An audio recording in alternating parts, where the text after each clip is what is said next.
This is Exponential Impact. My name is Joe Beauchamp. I'm your host today. Happy Independence Day. We are on the 250th anniversary of this country, this great experiment that we call the United States of America. Thank you so much for joining us today.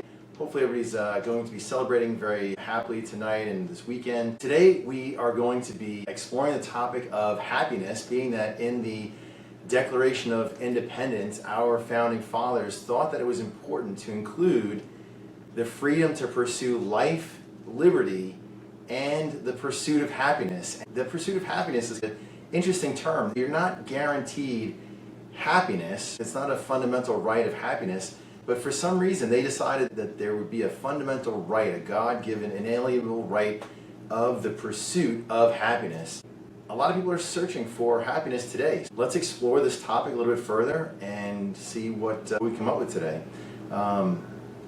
First, let's think about when we're defining happiness, what actually are we talking about when we're talking about happiness? Are we talking about just being fun, smiling, or are we talking about something bigger, something more, something deeper? So it's this combination feeling of lots of good things all rolled into one. Because if you think about just happiness as being this sense of having fun in the moment, that can wear out really quickly. So I like to bring up the analogy of if you want to be happy, you can buy yourself an ice cream cone, but if you want to feel a sense of fulfillment, buy somebody else an ice cream cone. You're going to find that happy feeling lasting a lot longer. People who serve others, they see that there's that sense of fulfillment which brings longer lasting happiness. People that are seeking happiness directly tend to be unfulfilled. If you go out and just want to be happy today and you're focused on yourself and making yourself happy, most likely you're not going to end up happy at the end of the day. You're going to end up unhappy and wondering, how come I can't be happy? Why do other people get to be happy and I don't get to be happy? But if you start making other people happy, or just do some random acts of kindness for others, you're going to find that you're going to be happier and that happiness is going to last longer. People that just seek out their own happiness at the expense of others, today is the only thing that matters and I'm the only one that matters, we call that hedonism. That doesn't really last very long. It's not very effective. People tend to not like you very much if all you're out for is you, and now. That's what I would call emotional immaturity. Infants are like that. They just think about themselves and they just think about the current moment. They don't know about anything else. And in the course of parenting, over the course of their lifetime, we help them recognize that there are other people. Those other people do matter. There's a lot of value in adding value to other people. In recent years, people started to think, instead of studying all the psychoses, why don't we study people that are happy and healthy and that are doing well, that are leading fulfilled lives? Why don't we study people that seem to be getting everything right, and let's try to see what they're doing differently and maybe just copy them. If you copy somebody who's doing successful stuff and you do what they're doing, maybe you can be successful also. We found a lot of value in that. That's the entire field of positive psychology. This idea of happiness being this combination of joy and peacefulness and fulfillment all rolled into one.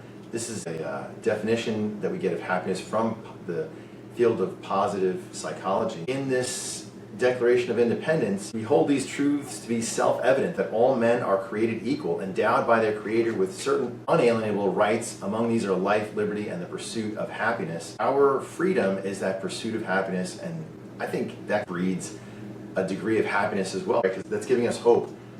Most people here in the United States can be upset about a lot of things, but the reality is 95% of the population on Earth would be willing to swap places with us. Our troubles, our difficulties, and our pain and discomfort and all, they'd be more than happy to swap out to get here, to be a citizen of the United States of America, and to have the lives that we live here. So we should be really thankful for all the blessings that we have here in the USA. Let's take a look at happiness. There's a book called The Happiness Advantage, and it turns upside down the mindset that if I am successful, then I'll be happy. Once I achieve certain goals and make a certain amount of money, I get a certain job, I graduate from college, I get married, I have kids, I buy a house, I do whatever kind of thing.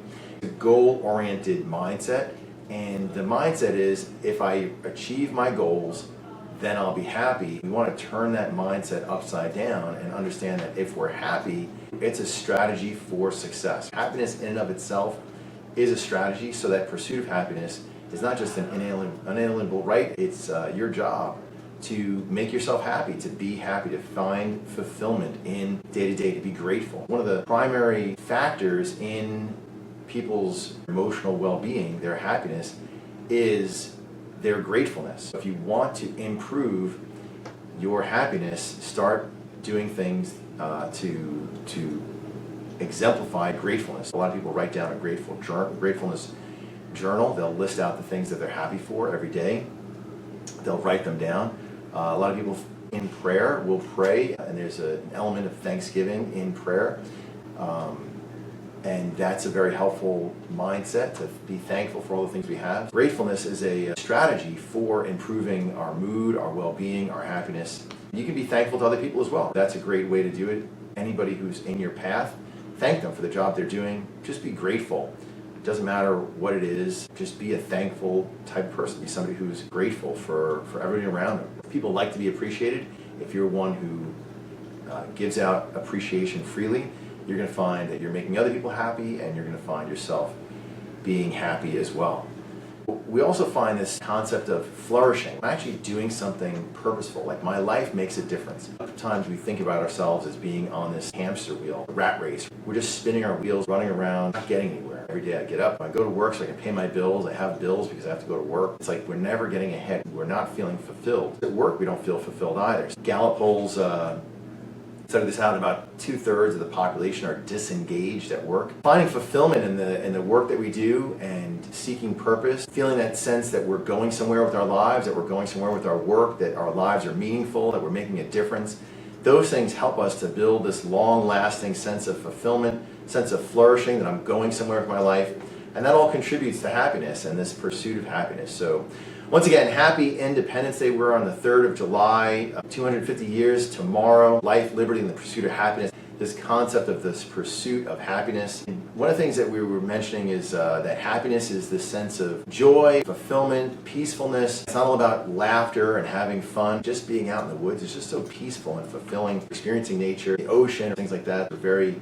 calming. They give peace and tranquility to our souls. That's all part of happiness too. Serving others, that sense of fulfillment that gives people happiness. If you want long-lasting happiness, do great things for other people. If you're seeking happiness for other people, you're going to find that you are, in fact, happier. Happiness is not something you can pursue directly. You have to pursue it tangentially.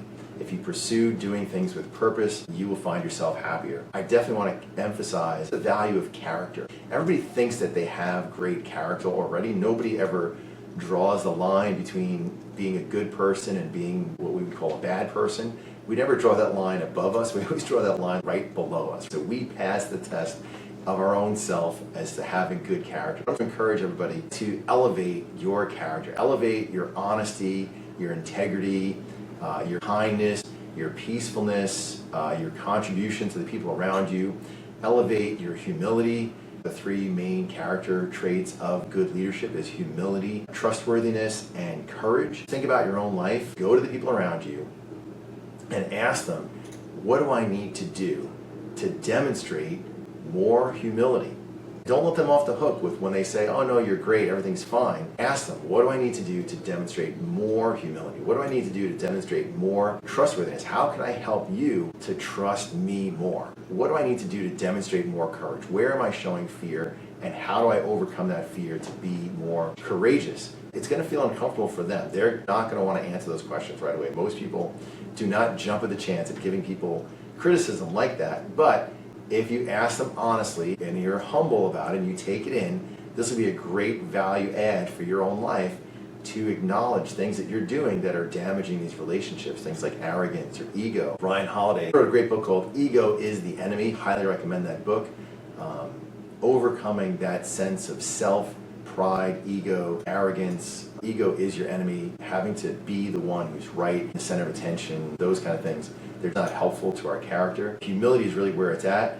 Ask people around you, take the challenge, shoot me an email at joe@beauchampteam.com. Let me know how it goes. I'm happy to hear from you. Celebrate your win with you. Character influences your happiness. If you do the right thing day in and day out, you have good character, integrity, you're trustworthy, you're doing the right thing by your family, your friends, your customers, your spouse, your kids, you will sleep better at night. You will feel that sense of peace and fulfillment, knowing that you are doing the right thing, and that's going to add to the softest pillow to sleep on at night is a good conscience. The standard I want to encourage everybody for their own trustworthiness, their own honor and integrity is live by the standard that if every single thing in your life was put on the front page of the newspaper and your entire family, including your mom, were to read it and see the pictures, would you be happy about what goes on that front page of that newspaper? If the answer is no, consider changing that thing. Character is going to lead to a better emotional state, a more calm, peaceful emotional state, better happiness. If I can help myself to have this sense of happiness, it will add value to my life. I'll be more successful afterwards. Let's talk about what happiness does inside the brain. In a state of fear, our limbic system is activated and we are in fight or flight mode. I call it the Hulk brain. It's where we get the story of the Incredible Hulk, Dr. Jekyll and Mr. Hyde, a little angel on one shoulder, a little demon on the other shoulder. That's this battle that goes on between our prefrontal cortex, which would be the angel, or Bruce Banner, or Dr. Jekyll, and the limbic brain, which is the emotionally triggered brain. That part of the brain gets triggered and activated under stress. That part of the brain is what I would call the Hulk brain. That's the selfish, immature brain. That's the part of the brain that says me, now, now, now. It's just about me. It's just about survival. It's just about today. And that's the part of the brain that pushes people away. It's destructive, it's offensive, it activates by creating distance between you and the people around you. Because according to the limbic brain, during times of actual danger, distance equals safety. If you're the enemy, the further away you are, the safer I am. The closer you are, the more dangerous it is. The limbic brain acts to push people away. That's not good for work, that's not good for leadership, that's not good for family, that's not good for relationships. If we're purposely being offensive and pushing people away, we're going to find ourselves to be very unhappy. Socialization, good relationships, these are things that add to our happiness. We want to stay in a calm, peaceful, emotional state because the calm, peaceful limbic brain activates the prefrontal cortex. The prefrontal cortex is where connection, relationships, thinking about the future, thinking about other people, logic, problem solving, all the good things that make us the best version of ourselves are in the prefrontal cortex. So doing things that make you happy, having fun, laughing, getting out in nature, good night's sleep, eating properly, getting proper rest, drinking enough water, not doing drugs. Drugs can definitely mess up the brain and slow down that prefrontal cortex. We don't want to do that. We want that prefrontal cortex fully engaged and active. So happiness is a strategy to activate our prefrontal cortex, doing things for other people, doing things that are fun and interesting, expanding our brain. Learning other languages is a great thing. Trying to learn a new instrument if you're not musically inclined will expand your brain. Doing physical activities, exercise, is a great way to reduce cortisol, which is the stress hormone, calming the brain down and leading to some endorphins and good happy hormones. So get some exercise, get some heavy breathing into your day, deep sweat, elevate that heart rate, go for a walk in nature, do some yoga, some meditation, things that are going to calm down that emotional brain and activate the prefrontal cortex. These are all good strategies for happiness.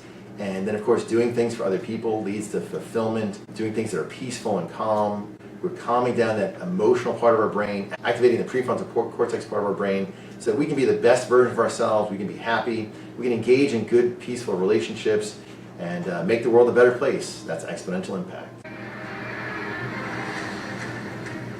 Exponential impact is us doing good strategies, leading good lives, doing the right thing to help the people around us. That ripple effect transfers out to the world. We're going to have an exponential impact.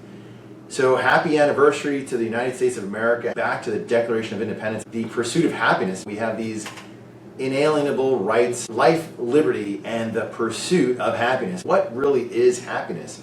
Is it just pleasure? Is it just positive emotions? Is it a feeling of momentary joy, or is it something more than that? We're going to define happiness as rolling in these positive emotions, relationships, feelings of fulfillment, peacefulness. Happiness is flourishing. Life is living well. Happiness is not just feeling good for the moment. Happiness is living well. Life is going well. It's that everything in life is moving in the right direction, right? It doesn't have to be in the right spot. It's destination or goal type thinking. We're growth mindset, not just goal mindset. Being goal-oriented is great, but we want to be growth-oriented as well. Our lives are here for a purpose. Every single person on earth has a purpose. We have meaning in life. The value of the meaning in life emphasized in the book called Man's Search for Meaning by Viktor Frankl. Great book. Another book, Simon Sinek, Start with Why, talking about purpose in life and how valuable it is. When you're following that sense of purpose in your life, you feel that sense of fulfillment. If you're down in the dumps for any reason at all, feeling depressed, feeling anxiety, any kind of negative emotions, doing good things for other people is an emotional boost that will pull you out of that. In the worst times of my life, when I thought I was crashing emotionally due to a tragedy of losing my son, I would find people to help, and helping other people actually helped me. It rescued me from feeling like I couldn't even take another breath, take another step. I would find people that were in despair and suffering, and I would just go help them out, and that boosted my emotional state. So happiness is not just about laughter and emotion we feel temporarily, but it has to do with I'm living a good life. We talk about character, clean conscience, doing the right thing, living the right way adds to this feeling of fulfillment. Having good relationships, being able to build good relationships. We talk about how it works in our brain. If we're stressed, we're emotionally triggered, our emotional brain is activated, and it causes us to push other people away. As we're doing offensive things, the way that we speak to people, the things that we say to them, how we interact with people is offensive, and we're pushing them away.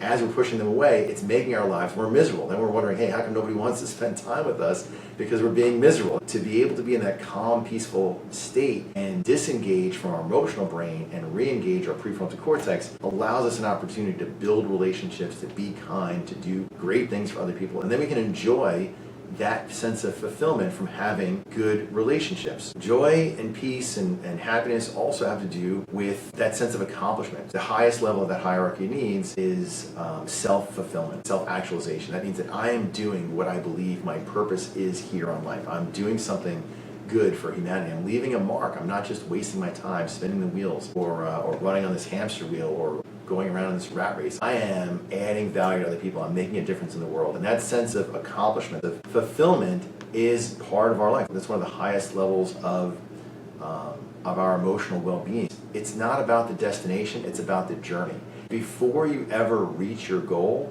it's time to start setting other goals.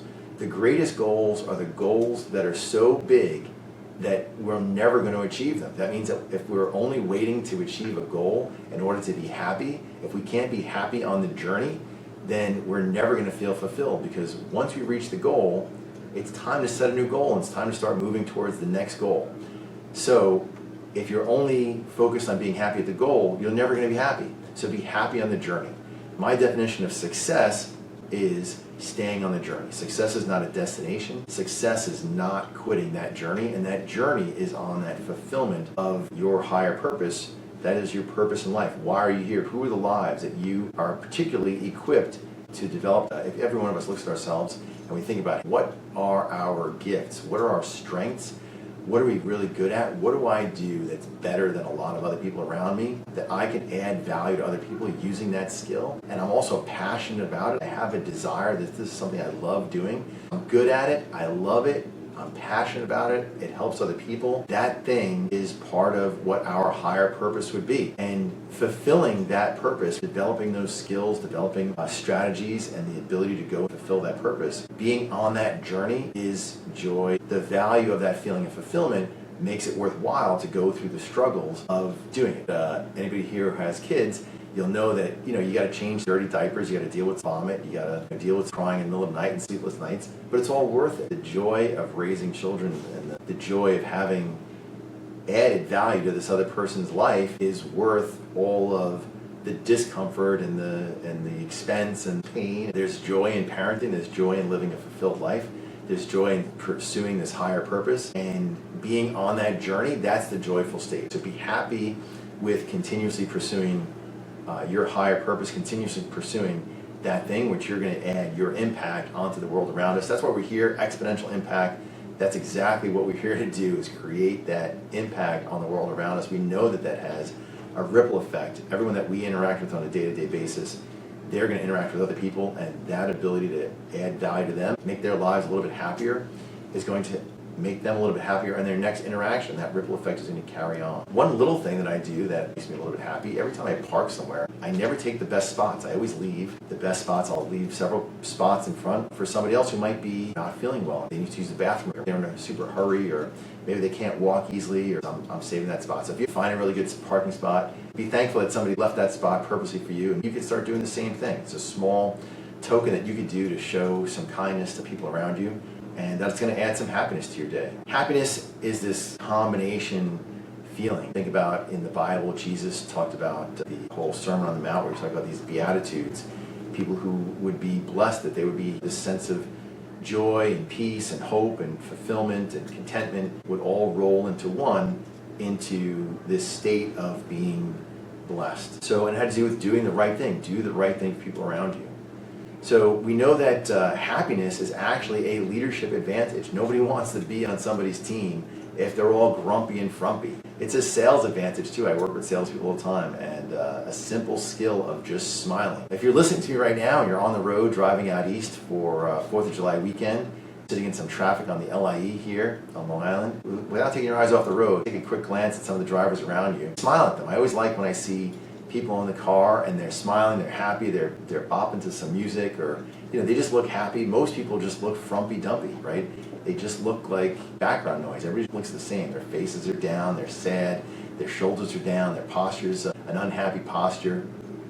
So try smiling people. Some people have said that they were considering suicide and somebody smiled at them. That tiny little gesture of somebody smiling at them made them believe that there was hope in humanity. There was hope for life. There was hope to live another day, and they chose not to commit suicide, and they survived. You never know what a kind word, a kind action, just doing some random act of kindness for some random person around the world who's right in your community, right in the checkout counter, or wherever you're encountering people.